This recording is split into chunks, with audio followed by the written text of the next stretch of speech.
Est-ce que je me serais imaginé un jour être propriétaire d'une maison avec un terrain d'1 hectare en Équateur? Non, absolument pas. Et pourtant, nous sommes là. Nous n'avons qu'une seule vie et il faut en prendre le contrôle. Et c'est ce que nous faisons en entamant ainsi notre seconde nouvelle vie. Mais avant cela, bien avant cela. Je me souviens très bien de ce dimanche d'octobre 2016. Un dimanche tranquille pendant lequel nous avions décidé de visiter une concession de camping-car dans les Vosges. Par curiosité. Nous n'avions besoin de rien, pas même d'un accessoire. Nous avons visité les camping-cars, les uns après les autres, en commentant la conception, la disposition, les accessoires, etc. L'un d'eux, un Fiat Burstner XEO IT 590, a attiré notre attention. C'est une sensation assez particulière. Lorsque vous montez dedans, vous n'avez pas envie d'en ressortir, juste de vous y installer. Nous avons repris la route, mais nous ne parlions que du camping-car que nous avions vu. Quelques heures plus tard, nous sommes repassés à la concession. Nous sommes remontés dans le camping-car qui nous avait tapé dans l'œil. Et après quelques minutes de réflexion, nous avons fait les démarches d'achat. On peut dire que c'était un achat sur un coup de tête. Nous faisions désormais aussi partie des propriétaires de ces maisons roulantes. À ce moment-là, c'était un monde totalement inconnu pour nous. Comme nous avions un chat et un chien de plus de 50 kg, ce mode de voyage nous facilitait la tâche pour pouvoir partir les week-ends tous ensemble, sans avoir à mettre les animaux à la pension.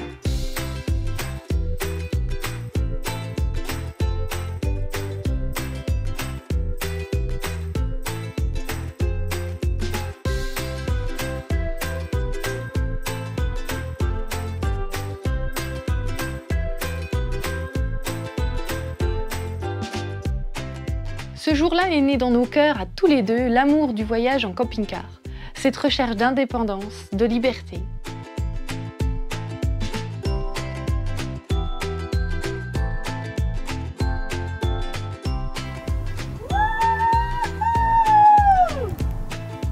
Nous avons fait de nombreux voyages avec ce camping-car. Il nous a fait traverser des frontières et nous a permis de découvrir de multiples paysages que nous n'aurions peut-être pas découverts avec un autre mode de voyage. Elle est grandiose, cette impression, lorsque vous vous retrouvez dans un endroit où vous pouvez vous installer avec votre table et vos chaises et admirer le paysage le temps que vous voulez.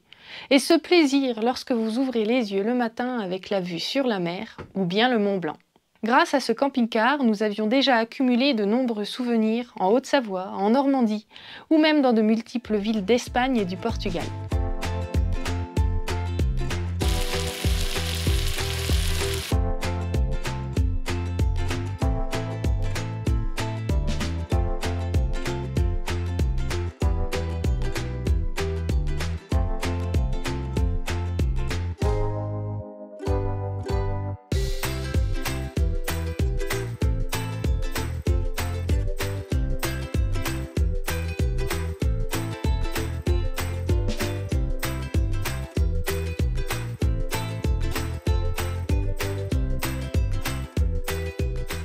Un camping-car reste un investissement financier et personnel, mais je dirais que ce camping-car est juste coupable de nous avoir créé une multitude de souvenirs et surtout, il a réveillé en nous cette soif de voyage qui était, nous ne le savions pas encore à ce moment-là, le début d'une grande aventure.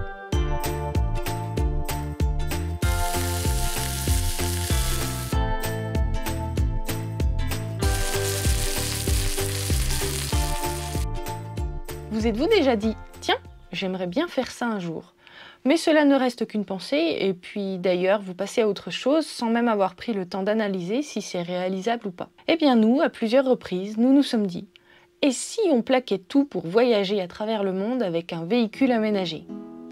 Mais nous n'en sommes pas restés là, nous sommes allés plus loin. Beaucoup plus loin puisque nous l'avons fait. On a le camion! Et c'est ainsi que nous avons plaqué toute une belle vie en France, ainsi que nos 2 carrières de bijoutier joaillier.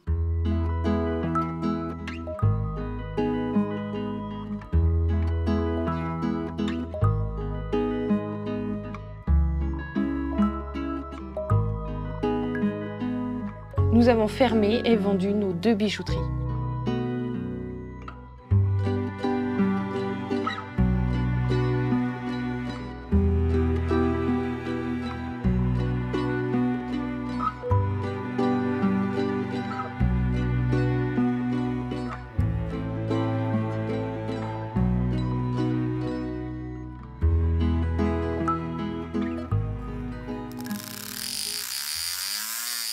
Nous avons aussi vendu la maison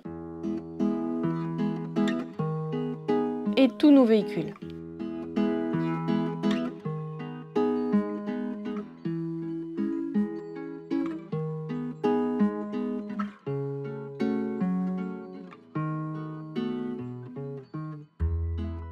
Avant cela, en alternance avec le travail, nous avons aménagé en très grande partie nous-mêmes un man-4 afin d'en faire une magnifique maison roulante qui nous ressemble. L'aménagement nous a semblé interminable car nous n'avions qu'une envie, c'était de partir immédiatement. Mais comme on dit, petit à petit, l'oiseau fait son nid et un tel projet ne se réalise pas en 5 minutes. Et nous étions tellement motivés que Mike Zulu, totalement aménagé, a vu le jour. La mise en place du projet et l'aménagement du véhicule ont-ils été simples? Non, pas tous les jours. Nous étions épuisés physiquement et mentalement, mais la motivation du projet final reprenait toujours le dessus pour nous aider à aller de l'avant.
C'est bien d'avoir un camion, mais forcément, nous avons dû passer tous les deux le permis poids lourd, et au cas où, nous avons même passé le permis CE, car à un moment donné, nous avions en tête de tracter une remorque avec une voiture derrière le camion. Le passage de ces permis a pris beaucoup de temps, car comme nous travaillons, nous ne pouvions pas être présents tous les jours. Encore la motivation a fait son effet, et nous avons ainsi tous les deux le permis C et CE. Nous avons enfin pu réserver nos billets d'avion pour l'Amérique du Sud et le shipping pour Mike Zulu. Et là, tout s'enchaîne. Vous vous retrouvez à courir de droite et de gauche pour régler tous les derniers détails et être à jour pour la date butoir. Les journées sont à la fois longues, tant on a hâte de partir, mais aussi tellement courtes car il y a tant à faire. Les montagnes n'existent pas, on s'organise et puis petit à petit, on valide les choses les unes après les autres. Le camion est chargé et la maison est enfin complètement vide. Qu'est-ce que ça nous fait de quitter la maison? Très franchement, aujourd'hui, dans l'immédiat, je dirais rien du tout. On est tellement épuisé que du coup, pour l'instant, on va juste faire un tour, on va dire, on va mettre la clé dans le contact, mais on n'a pas la sensation que c'est un départ définitif. Voilà. C'est parti? Oui.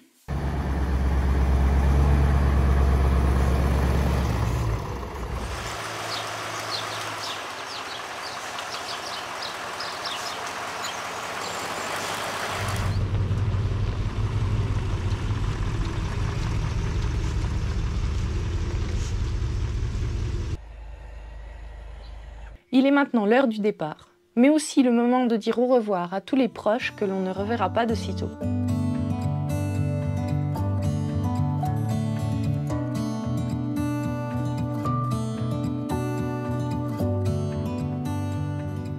Ça va taper, il faudrait que tu recules un peu, je pense. Si le camion part un peu de biais, ça tape. Voilà. Pour moi, ça va taper. Tu le frôles. Ah là, ça a l'air de passer. Ça a l'air de passer. Roule. Roule.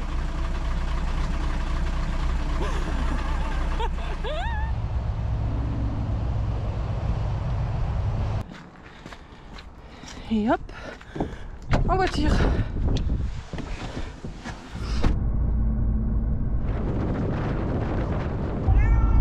Je suis bercée par le miaulement du chat qui se trouve juste derrière.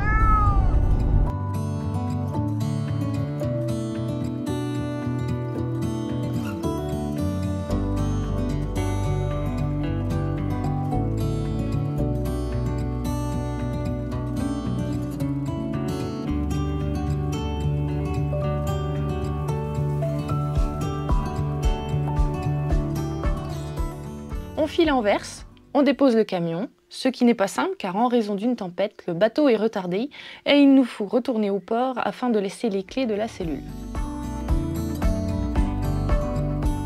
Le camion commence son voyage de son côté et nous partons du nôtre.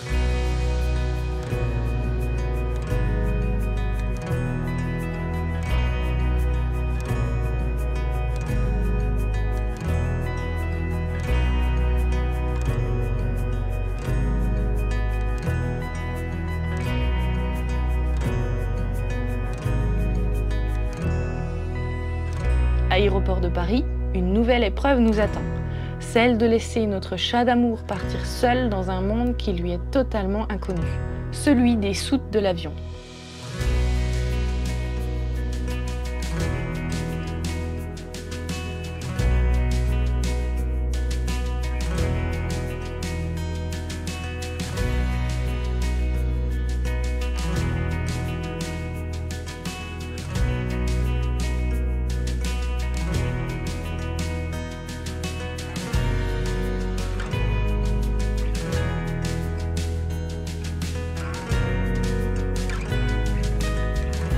Le pincement au cœur est là, mais pas le choix, nous devons passer par cette étape.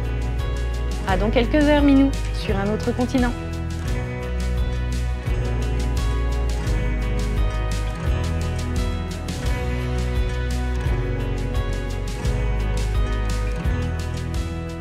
Nous embarquons également avec un léger sentiment de folie qui nous envahit. Peut-être quelques doutes qui sont rapidement dissipés par la joie et le bonheur de tourner cette page que l'on attend depuis des mois, voire des années. Nous atterrissons à Buenos Aires. À la sortie de l'avion, nous sommes heureux, mais notre seule préoccupation est de récupérer notre chat. L'inquiétude était justifiée puisque quand nous récupérons sa cage, celle-ci est brisée sur la partie supérieure. La cage a donc subi un énorme choc. Malgré tout, nous relativisons en voyant que le chat est en forme et il est aussi heureux que nous en nous reconnaissant. On l'enregistre le plus rapidement possible. Cette démarche est longue, mais obligatoire pour l'autoriser à rentrer dans le pays. Et nous pouvons enfin partir, nous deux, le chat, et nos 7 valises à bord de 2 taxis en direction de Zárate. Nous arrivons à Capilla del Señor, où nous avons notre premier logement qui nous attend. Le chat se remet vite de ses émotions et nous profitons de cet hébergement durant quelques semaines.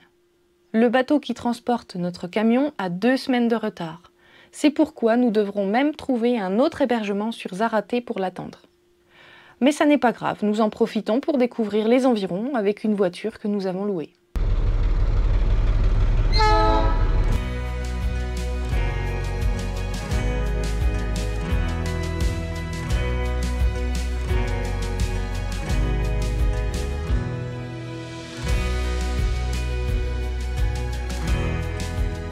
Enfin, le jour J est arrivé. Il faut réaliser la paperasse sur le port et c'est là que nous récupérons Mike Zulu. Indemne à part quelques rayures sur les barres de toit. Bon, je suis trop contente, ça y est, on l'a récupéré. C'était totalement inespéré de le retrouver comme ça, il n'y a rien du tout. Hein, on a du bol. Hein. Alors pas une égratignure, rien du tout, rien de volé, aucune tentative. On a rapporté tout notre bazar. On va avoir du rangement à faire. Voilà. Et Mike Zoulou fait ainsi ses premiers tours de roue sur les terres d'Amérique du Sud. Les premiers d'une très longue série.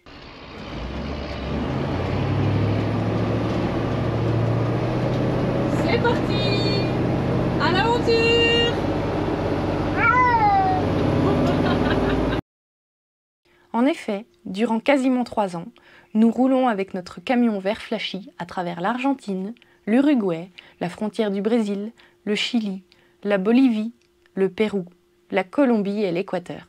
Nous avons parcouru environ 50 000 km sur le continent, nous enrichissant d'expériences diverses et nous remplissant de multiples souvenirs inoubliables. Chaque pays possède son propre charme, ses particularités, ses difficultés, sa culture. C'est d'ailleurs ce qui fait qu'à chaque fois que vous entrez dans un nouveau pays, vous devez vous adapter et prendre de nouvelles habitudes. Lors de notre passage en Équateur, nous avons acheté une moto que nous transportons au-dessus du camion. Le mix camion-moto est un réel bonheur, car il accentue ce sentiment de liberté et vous donne ainsi accès à tout. Ce que nous préférons dans le voyage, c'est la découverte des paysages, des grands espaces, de la faune, de la nature, des lieux originaux et surprenants, les randonnées dans des lieux improbables où vous êtes seul au monde. Les rencontres durant le voyage sont importantes et marquent les esprits, mais nous aimons particulièrement la tranquillité et apprécions tous les endroits où l'on peut se poser et juste admirer. Chacun se crée sa propre conception de son voyage et c'est aussi ça la liberté. Allez là où vous voulez, quand vous le voulez.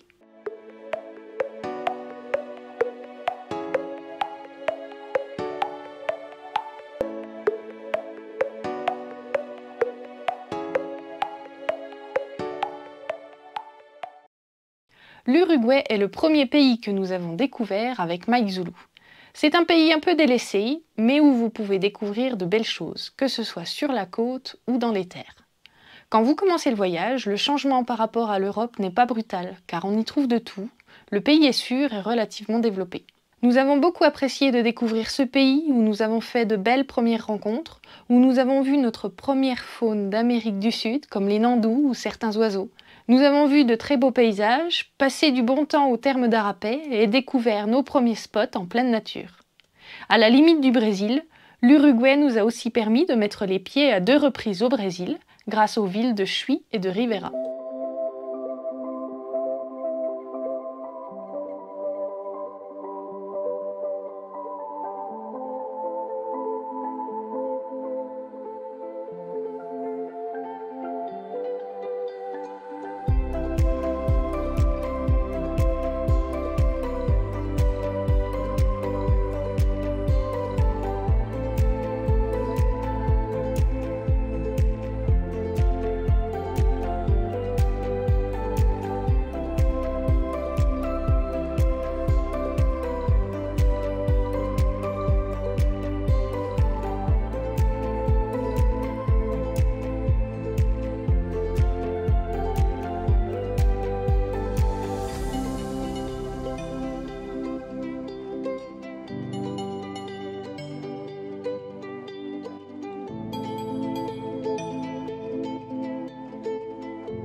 L'Argentine est un pays extrêmement vaste, dont nous n'avons vu qu'une petite partie à l'ouest et au nord-est.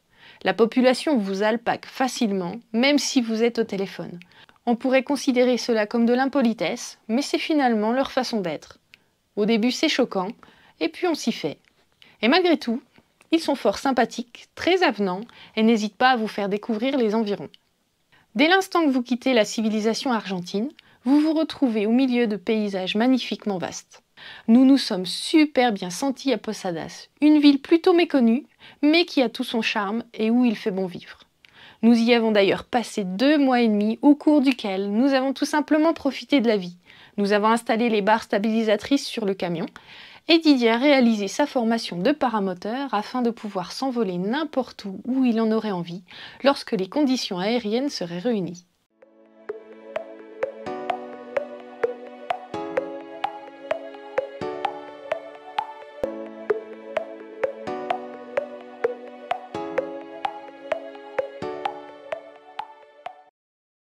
La Bolivie est pour nous synonyme d'altitude, d'un peuple froid, mais quand on creuse un peu, ils sont très aimables. Et ce pays est tout simplement recouvert de 1000 endroits où vous vous sentez seul au monde au milieu d'une nature immense, comme par exemple à Atocha, au lac Coroni, ou bien au parc national de Sarama, qui reste notre petit préféré dans ce pays. Nous avons aussi adoré le parc national Toro Toro, où les paysages sont magnifiques, où nous avons fait de la spéléologie, et où nous avons marché sur les traces des dinosaures. Nous avons eu de grands frissons sur la route entre Tarira et Tupiza, car celle-ci était vraiment très étroite, tant en largeur qu'en hauteur.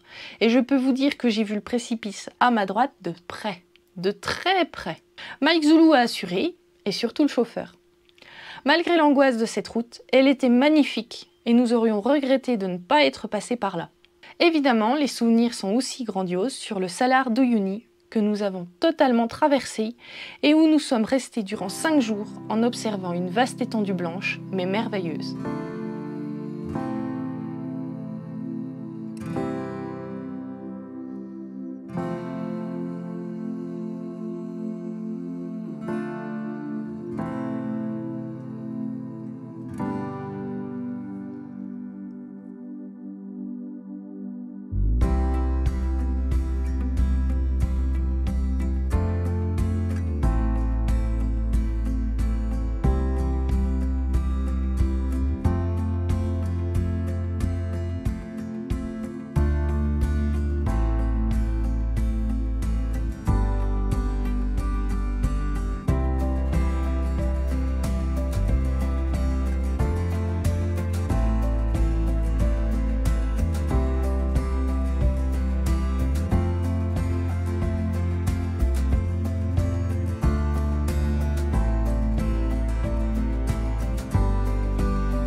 Nous avons vraiment adoré le Chili, qui est un mix entre population chaleureuse et avenante, des villes toutes aussi belles les unes que les autres, une diversité climatique du fait que le pays s'étende du nord au sud sur environ 4260 km. D'ailleurs, nous ne sommes pas allés jusqu'au sud, car à un moment donné, il faisait trop froid pour nous, alors nous sommes remontés. Les paysages sont extrêmement diversifiés, car en raison de la situation géographique du pays et des différences climatiques, vous avez à la fois des forêts entières, des îles, des montagnes, des volcans, la côte, ou bien même un désert immense au nord. Chaque fois que vous parcourez des kilomètres, vous admirez des choses différentes. Nous nous sommes détendus longuement sur la côte, notamment sur la plage d'Arica ou celle d'Ornitos. En face de cette dernière, il y avait aussi un magnifique spot en hauteur, nous permettant d'admirer la plage et la côte depuis les hauteurs, ainsi que les baleines remontant à la surface pour respirer. Nous avons découvert des villages typiques comme Taltal, Puerto Octe, Playa Ritoque, Metencillo, Quinte, Punta de Choros, mais aussi des grandes villes stupéfiantes comme Santiago, la capitale. Nous avons évidemment admiré des ciels étoilés par dizaines au cours de notre voyage, notamment par la fenêtre qui se trouve juste au-dessus de notre lit. Mais l'endroit où le ciel était le plus beau était tout simplement l'observatoire astronomique de Paranal, car il n'y a aucune pollution lumineuse sur des kilomètres. Je me souviens aussi quand nous sommes revenus d'Argentine vers le Chili, d'avoir descendu le col de Caracoles à vélo. C'est une route répertoriée très dangereuse en raison de sa configuration, mais tout en étant prudente, je me suis régalée.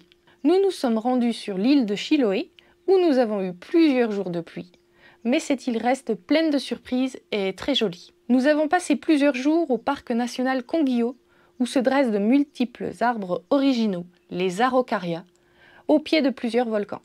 Nous avons d'ailleurs fait de très belles randonnées dans ce parc.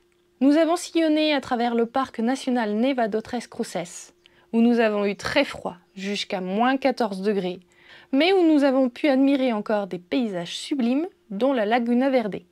Nous sommes ensuite allés nous réchauffer sur le parc national Pan de Azucar sur la côte.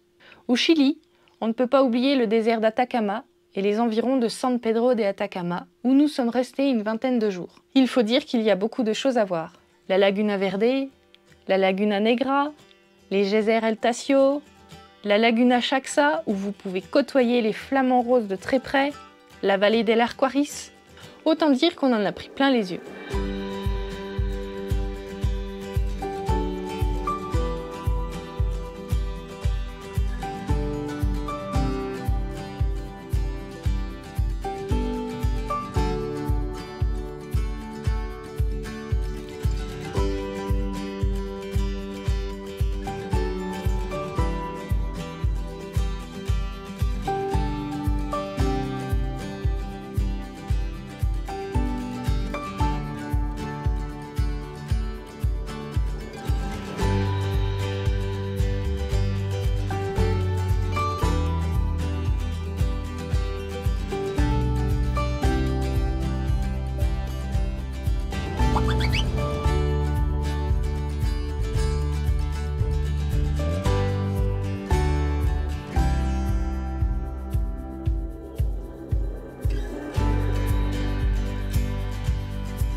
Le Pérou est sans doute le pays que nous avons le moins apprécié.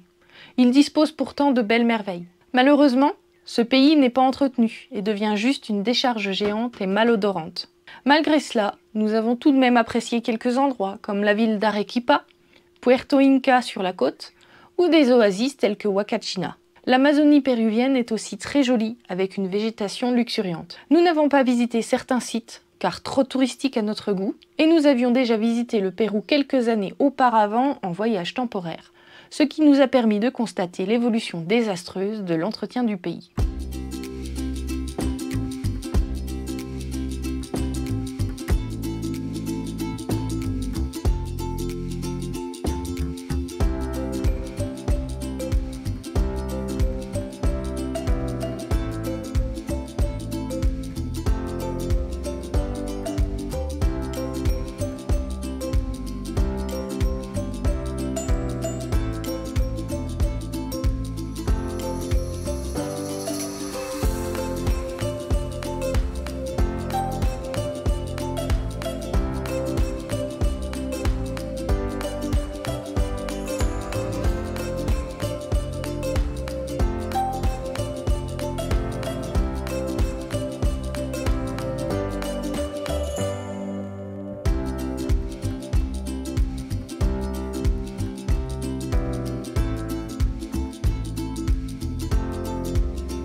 La Colombie n'est pas dans nos favoris, mais nous avons apprécié de découvrir ce pays très surprenant au passé très marqué. Vous trouverez dans ce pays très peu d'endroits où vous vous sentez seul au monde.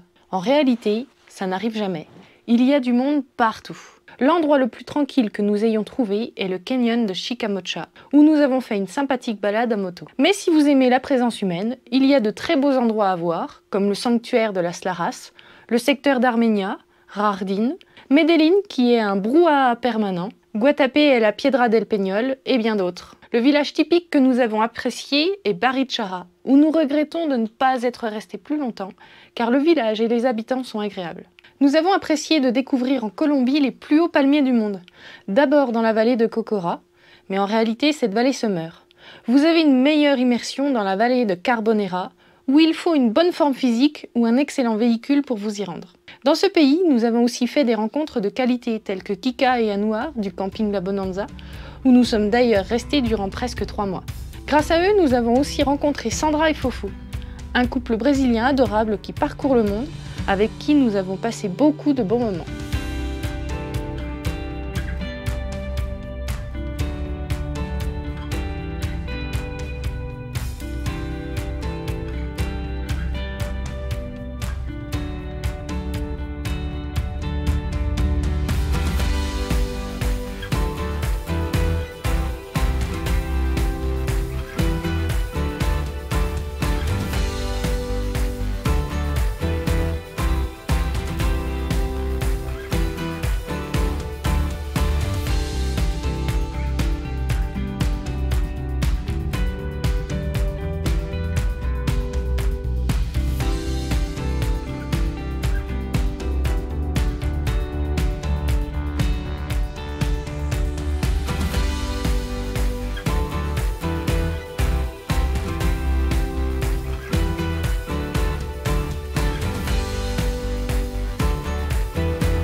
L'Équateur?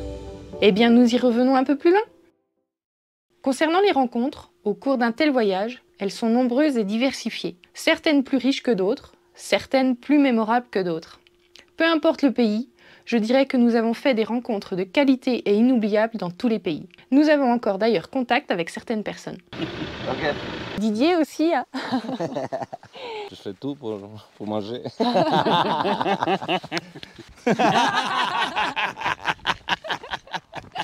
Ciao.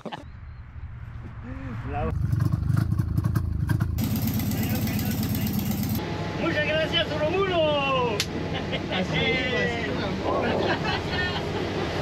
Alors nous sommes avec Fofo ce soir. No, solamente Angela et Georges ont... Ici, ça s'appelle un rompecabezas. S'éclate. Bonjour Anouar. Salut! Comment ça va? Ça va nickel. Alors comment on va la baptiser cette moto? Jubilette. Quel bonheur de vous avoir de retour Ouais, à on la est maison. contente de vous retrouver. Ouais, pareil. Alors, ce soir, la visite est totalement différente quand nous sommes accompagnés avec des gens qui connaissent. Nous sommes avec Sergio, comme ce soir aussi. Dentro de la vidéo. ¿Cómo estuvo el paseo? Sí, muy bien. Muy... Muchas gracias. Muchas gracias, Sergio. Un gusto poder servirle. Salut tout le monde, alors je vous présente Voilà. Ben. D'avoir bien pourri l'atelier. Oui, il y a quelques tâches. Pour vous accueillir et réparer votre véhicule. Ou juste venir nous saluer. Avec plaisir. Un excellent moment. Merci à toute la famille. Muchas gracias a toda la familia. Au cours de ce périple à travers le continent, nous avons évidemment pu observer des animaux de toutes sortes.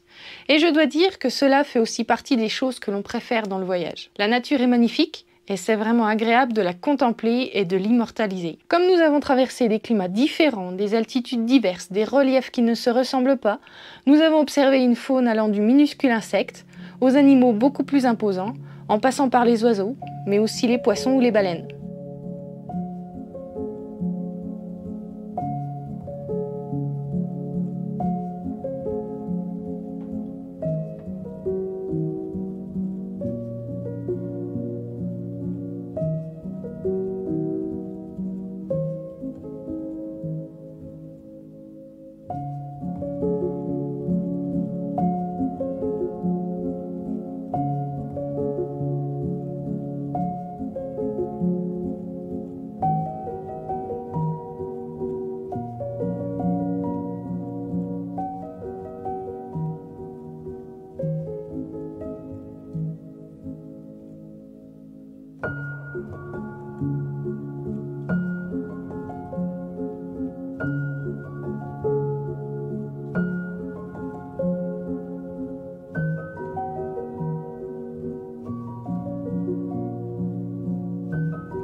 Afin de découvrir le monde à échelle humaine au rythme de nos pas, rien de tel que des randonnées à travers tout le continent pour apprécier la nature et ses mille richesses. Nous avons ainsi fait des randonnées au bord de l'océan, en pleine végétation, en montagne ou même en haute montagne, chacune de ces randonnées nous permettant d'exercer une activité physique, mais surtout de nous créer encore davantage de souvenirs. Le voyage n'a évidemment pas été sans galère, en particulier lié à Mike Zulu, qui a fait des siennes à plusieurs reprises. Je dirais même au moins une fois dans chaque pays. Le radiateur d'huile a fui 4 fois, le compte-tours a cassé 3 fois et le compteur 1 fois. Nous avons eu des problèmes de frein et ils ont même pris feu. Nous avons eu des problèmes de boîte et de direction. Nous avons changé déroulement, joint spi et fret de la roue arrière gauche. Et nous avons même dû faire tomber totalement le moteur en Équateur. Mais certains diront que les galères mécaniques font partie du voyage. Comme chaque problème a sa solution, et que nous sommes du genre à relativiser, nous sommes toujours allés de l'avant en le résolvant, parfois en échange d'un gros billet pour financer la réparation. Hormis avec le véhicule, nous n'avons finalement pas eu de galères importantes au cours de notre périple. Par rapport à la vie sédentaire, les soucis quotidiens changent. Où va-t-on dormir ce soir et serons-nous vraiment en sécurité? Nous avons besoin d'eau, où va-t-on en trouver? Il faut faire le plein du camion. Quel temps va-t-il faire demain? La sécurité est évidemment un point très important à ne pas prendre à la légère. Il faut vraiment être sûr de l'endroit que vous avez choisi pour passer là ou les nuits suivantes. Tout en restant prudent, nous n'avons jamais ressenti un sentiment d'insécurité parmi les multiples spots que nous avons faits, sauvages ou en ville.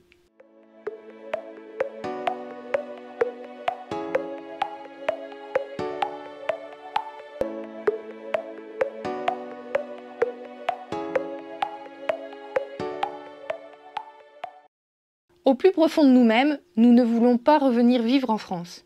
Il est donc temps pour nous de faire une pause dans le voyage et de trouver un petit espace que nous aménagerons à nos souhaits. Après avoir découvert la majorité des pays d'Amérique du Sud, l'Équateur est notre petit préféré pour y créer un petit nid douillet. Nous avons traversé ce pays en long et en large, nous permettant de découvrir la plupart des secteurs et par conséquent la plupart des climats et des reliefs. Ce pays est petit, agréable, les habitants sont sympathiques et la faune, les paysages et les climats y sont diversifiés.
Après plusieurs mois de recherche à travers tout l'Équateur, sur la côte, en Amazonie, en haute montagne, nous avons fini par trouver notre bonheur sur le secteur de Ibarra et Otavalo à 2500 mètres d'altitude. Nous adorons réellement et profondément le voyage et la liberté qu'il procure. Nous avons acheté une propriété afin d'avoir un pied-à-terre hors Europe et en cas de besoin, quelconque soit-il. La vie sédentaire est synonyme de confort, mais elle présente quelques contraintes et surtout une perte de liberté ou tout au moins une diminution de celle-ci. Comme nous avons besoin de ressentir ce sentiment de liberté, il est clair que dès que possible, nous repartirons sur les routes de l'Amérique du Sud. Et pourquoi pas ailleurs, car voyager, c'est la liberté. Et il est vraiment important de conserver ce plaisir de découvrir le monde et d'aller là où vous voulez, quand vous le voulez. Nous aménageons notre terrain et notre maison, mais dans quelques temps, nous aménagerons très certainement un autre véhicule. Nous avons plein d'idées et nous avons hâte de les mettre en place. C'est une page qui se tourne et un nouveau chapitre de notre vie qui commence. Mais une chose est sûre, ce voyage nomade de quasiment 3 ans nous a enrichis et nous a emplis de riches souvenirs de toutes sortes, inoubliables, nous redonnant envie de repartir sur les routes dès que possible, car je le répète, voyager, c'est la liberté. Vous aussi, vous êtes à la recherche de liberté et de découverte. Nous n'avons qu'une seule vie et il faut en prendre le contrôle. N'attendez pas, créez votre projet, petit ou grand, et réalisez-le.